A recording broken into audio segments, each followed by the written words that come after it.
The morning mist hung low over the Bismarck Sea.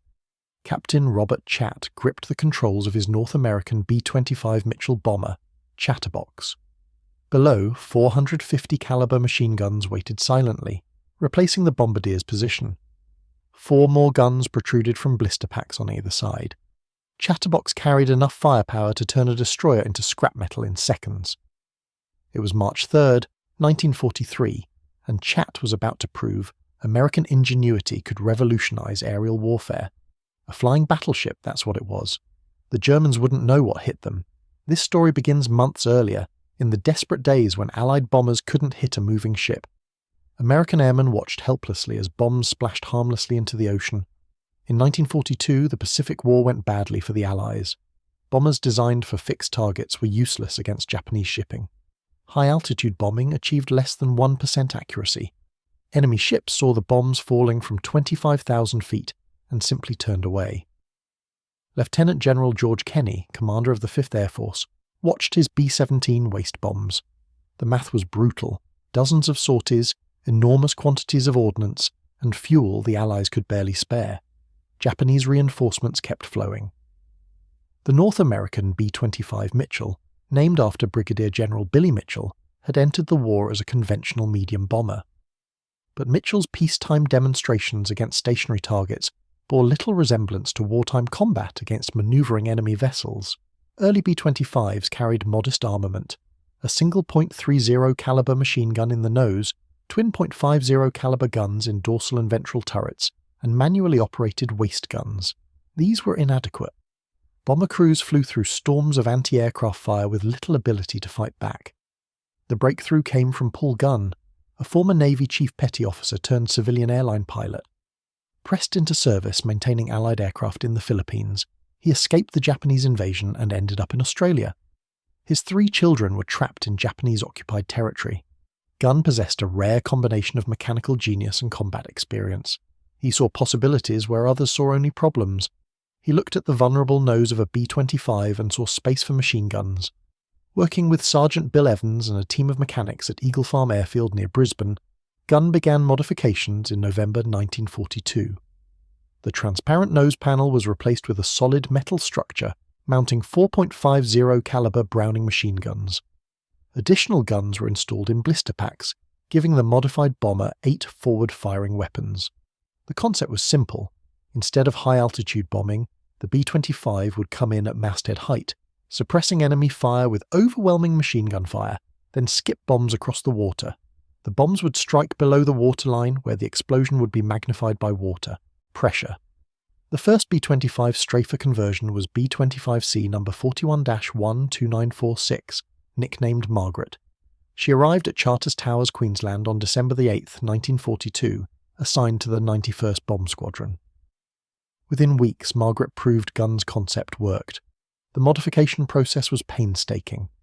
Each of the 4 nose guns required precise mounting and alignment. The side blister packs had to be carefully positioned. Feed systems for the ammunition belts were engineered for reliable operation.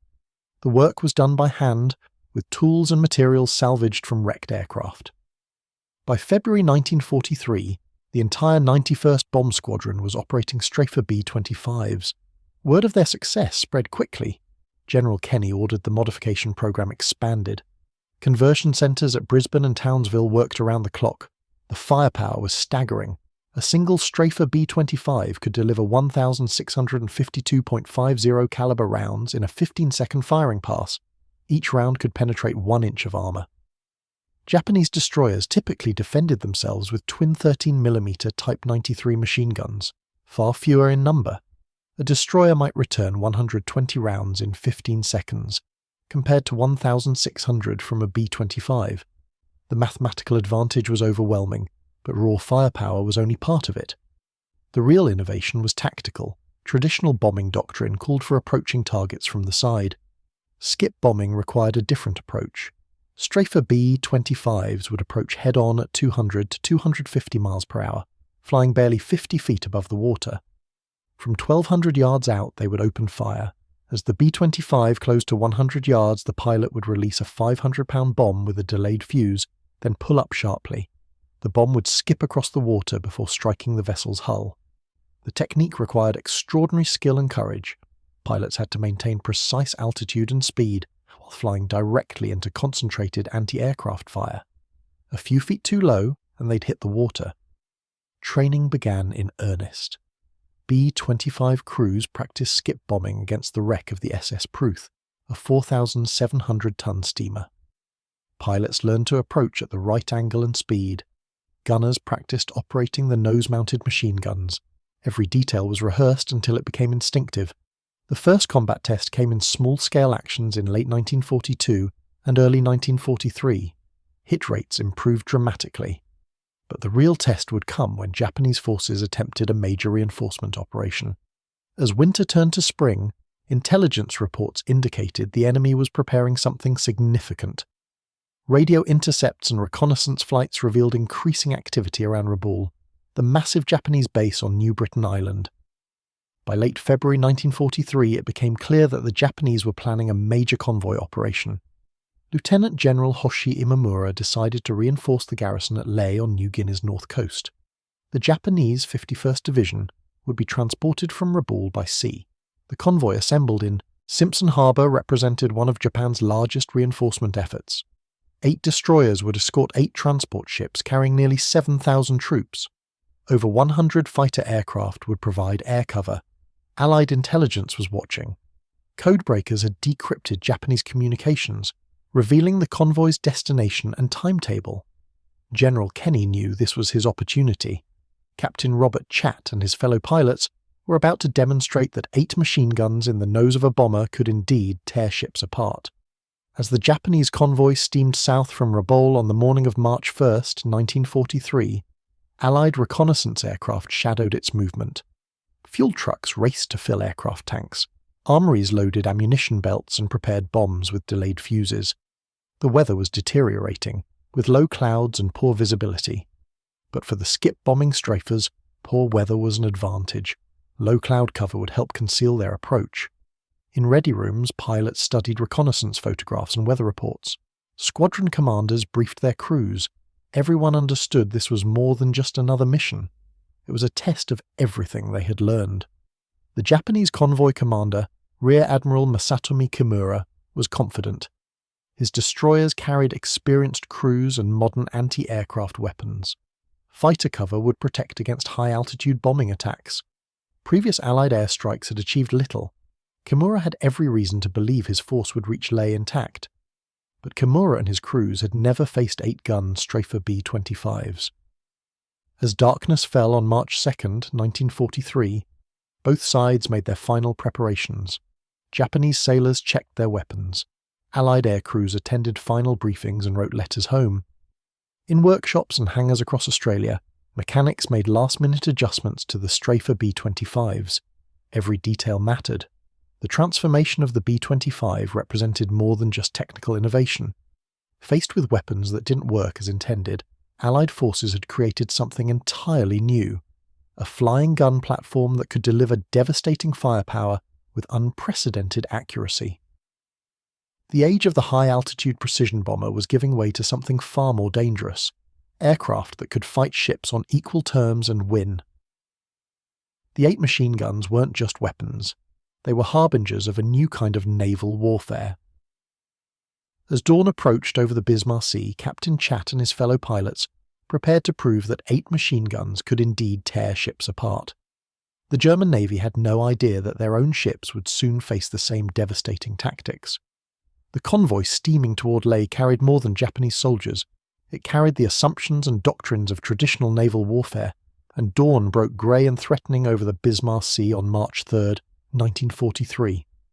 Captain Robert Chatt pressed his face against the cockpit window of Chatterbox, searching the steel-grey waters below. Behind him, 11 other B-25 strafers from the 91st Bomb Squadron maintained tight formation, their 8 machine guns loaded and ready. What happened in the next few hours would not only devastate a Japanese convoy, but establish tactical principles that would soon terrorize German naval forces in the Mediterranean. The Japanese convoy had been under attack since the previous day. High-altitude B-17 Flying Fortresses and B-24 Liberators had scored some hits, damaging one transport and forcing the convoy to scatter. but the main force, 8 destroyers protecting 7 remaining transports, continued toward Leh, confident that their anti-aircraft defences could handle whatever the Allies threw at them. Rear Admiral Masatomi Kimura had good reason for confidence. His destroyers carried experienced crews who had survived months of combat in the South Pacific. Each ship mounted multiple 13mm machine guns and 25mm automatic cannons designed to destroy attacking aircraft. Fighter cover from Rabaul provided additional protection against conventional bombing attacks. But as Chatterbox and her squadron mates dropped to wavetop height and began their approach run, Kimura's crews faced something unprecedented in naval warfare: bombers that could outgun destroyers in close combat. The first indication of trouble came when lookouts aboard the destroyer Arashio spotted aircraft approaching at an impossibly low altitude. These weren't the high-flying bombers Japanese gunners had learned to track and engage. These aircraft skimmed just above the wavetops, presenting minimal targets while closing at over 200 miles per hour. Captain Chat opened fire at 1,200 yards, his 4 nose guns chattering in unison. Tracer rounds streaked across the water, followed immediately by the heavier fire from his side-mounted weapons. In seconds, 7 other B-25s joined the attack, creating a storm of machine gun fire that swept the decks of the Japanese ships. The mathematical reality was devastating. 8 B-25 strafers could deliver nearly 13,000 rounds in a 15-second attack run.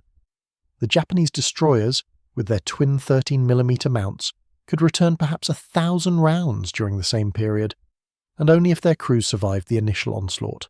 They didn't. Japanese sailors manning the anti-aircraft positions found themselves under fire from weapons they couldn't effectively engage.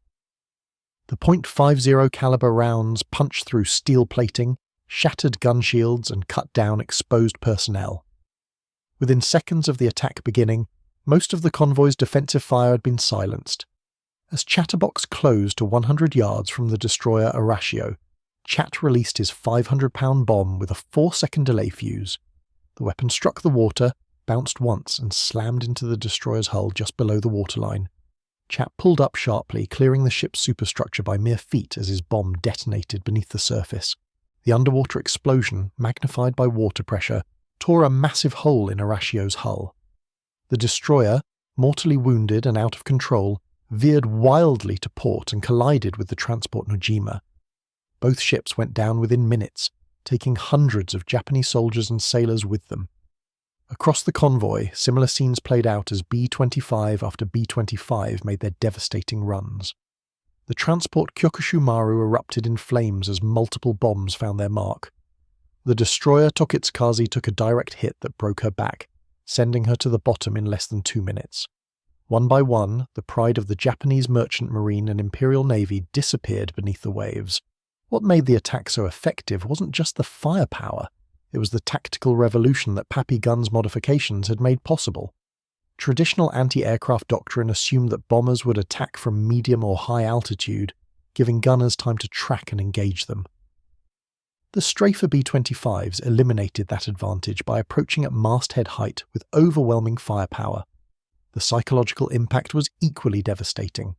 Japanese crews accustomed to fighting off high-altitude bombers with disciplined anti-aircraft fire found themselves helpless against aircraft that could suppress their weapons before they could respond effectively.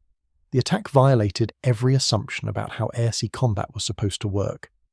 By the time the last B-25 cleared the target area, the once mighty convoy was a collection of burning wrecks and oil slicks. Of the 16 ships that had departed Rabaul with such confidence, only 4 destroyers would limp back to base. All 8 transports had been sunk or fatally damaged. Nearly 7,000 Japanese troops desperately needed for the defence of New Guinea were dead or drowning in the Bismarck Sea. The cost to the Allies was remarkably light.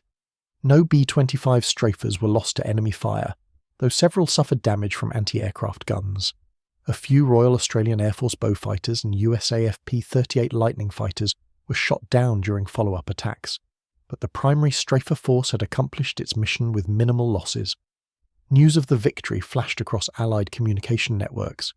General MacArthur's headquarters issued a communiqué claiming the destruction of 22 enemy ships, though post-war analysis would show the actual number was 16. The exaggeration didn't matter. What mattered was that Allied forces had found a way to stop Japanese reinforcement convoys cold More importantly, the Battle of the Bismarck Sea proved that Papillon's 8-gun Strafer concept worked. Orders went out immediately to convert more B-25s to the Strafer configuration. By September 1943, 175 B-25s had been modified at the depot in Townsville, Australia.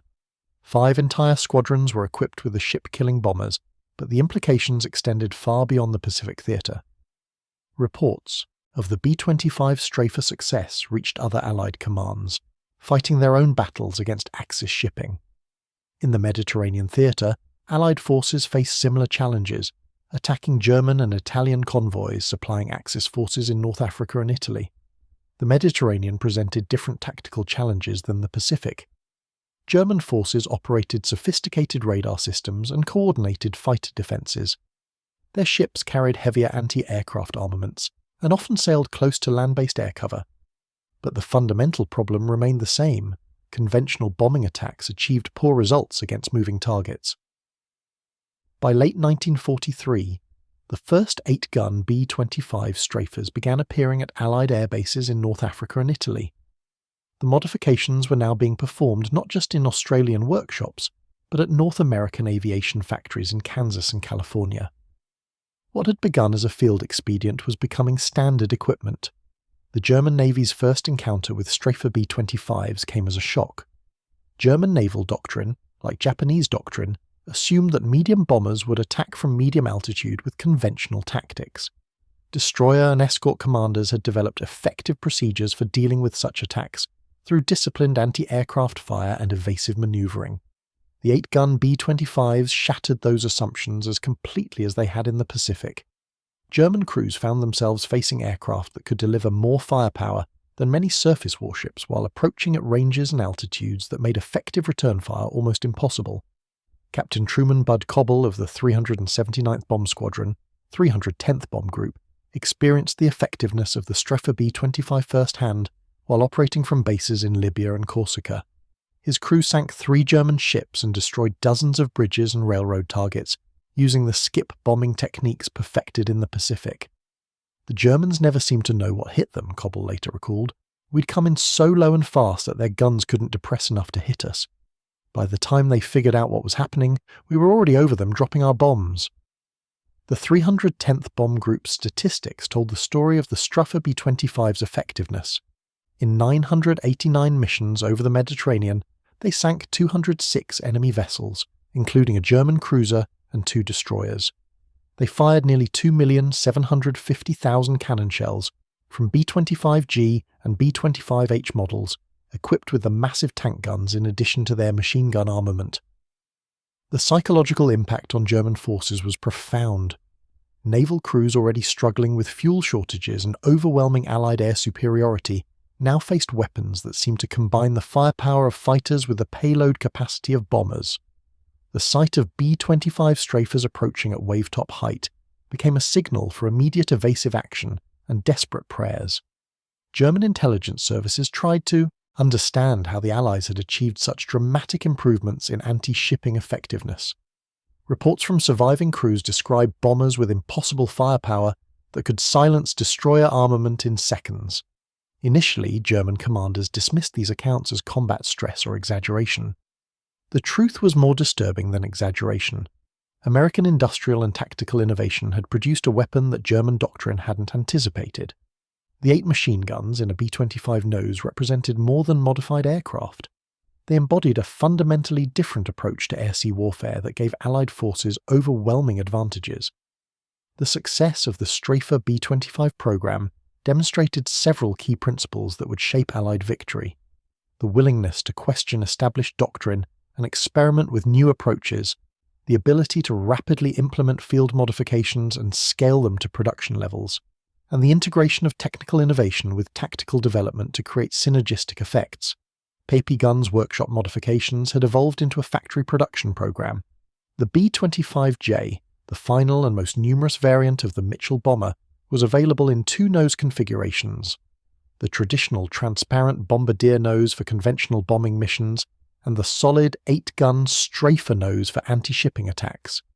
By 1944, Strafer B-25s were operating in every theatre where Allied forces fought Axis shipping.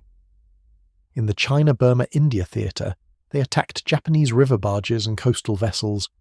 In the Mediterranean, they hunted German convoys attempting to resupply isolated garrisons.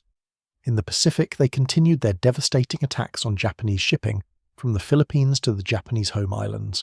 The tactical lessons learned from the 8-gun Strafer program influenced other aircraft development as well. The Douglas A-26 Invader incorporated similar forward-firing armament concepts.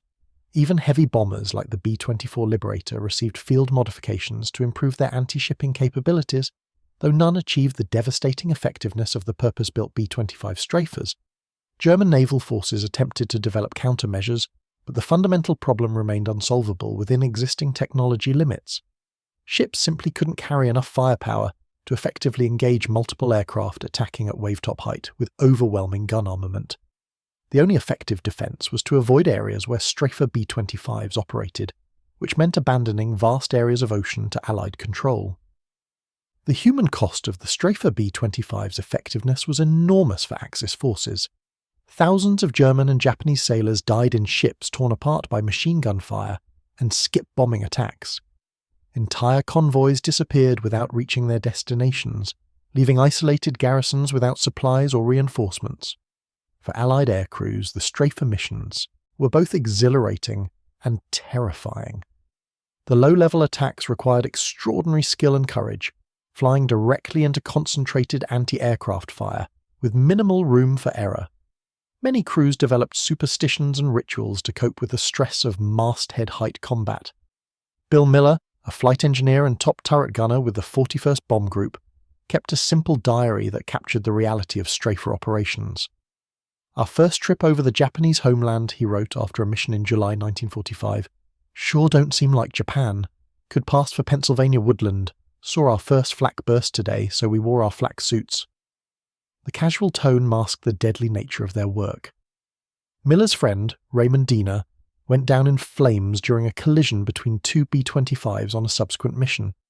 The risks were constant, but so was the knowledge that their attacks were helping to strangle Axis supply lines and hasten the war's end. By the war's final months, Strafer B-25s were operating within sight of the Japanese home islands and over German-controlled waters in the Baltic Sea. The 8 machine guns that Pappy Gunn had first mounted in an Australian workshop had become symbols of Allied technological and tactical superiority. The legacy of the 8-gun Strafer B-25 extended far beyond World War II. The tactical principles, overwhelming firepower, surprise approach, and precision timing, influenced post-war aircraft development and close air support doctrine. Modern attack aircraft like the A-10 Thunderbolt trace their conceptual lineage to the innovations pioneered by Pappy Gunn and perfected in combat by crews like Captain Chatz. Perhaps most importantly, the Strafer B-25 program demonstrated that warfare's outcome often depends not on the weapons nations begin with, but on their ability to adapt and innovate under pressure. The German Navy entered World War II with sophisticated ships, experienced crews, and proven tactics, but they never developed an effective response to 8 machine guns in the nose of an American bomber. The final irony is that German forces never fully understood what had hit them. Post-war interrogations revealed that many German naval officers attributed their shipping losses to improved Allied tactics and numbers rather than fundamentally new weapon systems. They never grasped that a maintenance officer's workshop innovation had revolutionized air-sea warfare. As the last guns fell silent in May 1945, thousands of B-25 Strafers sat on airfields around the world, their 8 machine guns finally quiet. Some would serve in post-war air forces, others would be scrapped or sold as surplus, but their impact on history was permanent. They had proven that 8 machine guns could indeed tear ships apart, and in doing so, they had helped tear apart the Axis war machine itself. The story of the B-25 8-gun Strafer remains a testament to American ingenuity, Allied cooperation, and the decisive impact that tactical innovation can have on the course of history. From Pappy Gunn's workshop in Australia to the waters of the Bismarck Sea and the shipping lanes of the Mediterranean, 8 machine guns had changed the world. German troops never knew what hit them because the weapon that hit them had never existed before, a flying embodiment of American determination to find a way to win, no matter what conventional wisdom said was possible. In the end, that determination proved more powerful than any battleship, more decisive than any doctrine, and more deadly than any weapon the Axis powers could deploy against it. The 8-gun nose of the B-25 Mitchell bomber stands as proof that sometimes the most devastating weapons are born not in design bureaus or research